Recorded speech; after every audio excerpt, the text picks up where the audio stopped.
I'm J.C. Jones, and I want to share with you today a word from the Lord. It comes from the book of James, the 4th chapter, the 13th through the 17th verses, where you find these words. Go to now, you that say tomorrow we shall go into such a city, and buy and sell and get gain. For that you know not what shall be on the morrow. For what is your life? It is even a vapor that appears for but a moment, then vanishes away. For that you ought to say, if the Lord will, we will live and do this or that. For now you rejoice in your boasting, and all such rejoicing is vain. Therefore, to him that knoweth to do good, and does it not, to him it is sin. If I had a subject for this, I would call it, There is no tomorrow. Because there's an awesome realization that must happen in our lives, that every day that you wake up looking for tomorrow, you wake up in today. Every time I ever close my eyes and worried about what was going to happen tomorrow, I opened them in a new today, which is a blessing to us. It's a blessing because every day is brand new and every day is a new opportunity. It is, however, also a curse because the very fact that you only have today should let you know that there is no tomorrow. And we get caught so often with our about to do's in our hand, talking about all the things that we're about to undertake and how we're about to do this and about to do that. And truth be told, it's a waste of time. I run a boot camp, and of course I get excited when people tell me we're about to come and be part of what you're doing. We're about to come back. We're about to get started. We're about to chase our goals. But you know what the truth is? If I was to be able to house all the people that were about to come, I need a bigger building. But truth be told, it's not those that are about to do that affect anything. It's always those that do.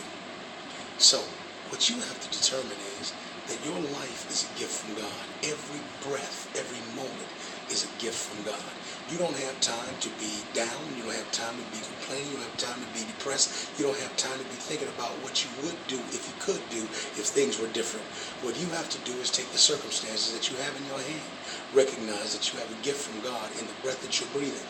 How do I know this? Because trust me, you could take your alarm clock to any funeral home, set it right next to the head of people laying in the coffins.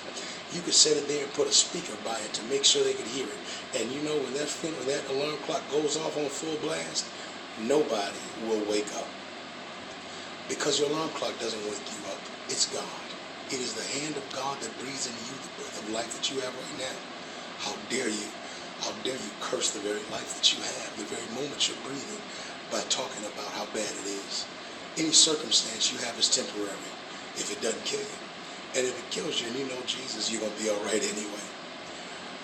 So truth be told, we've got to get a mindset that says, I would rather you waste my money than my time because I can't get my time back. I celebrated a birthday on yesterday, and I came to the realization that my new year doesn't start January 1st. My new year started October 3rd. You know why? Because that was the anniversary of the day that God let me walk into this world. And now that I'm here, and I'm realizing that I've got a brand new year in my hand, I've got to make some resolve. I've got a resolve to do now what I should have done yesterday was put off until tomorrow. Because the truth be told, I don't know when my number's up. The Lord teach me how to number my days.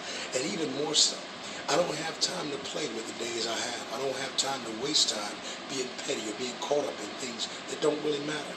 A lot of the stresses that we live and we wear, a lot of the worrying about what people think or feel about us is a waste of time. When truth be told, I've got work to do while it is day because night comes when no man can work. It is a sin for me to be blessed to be great and only decide to live being good. What does that mean? That means that I have the ability to do great things. It's a bad thing for me to just simply rest on the fact that I can do a little bit above average or above what other people around me are doing. You need never compare yourself to your neighbor. You need only compare yourself to where God has taken you and what God has told you to do.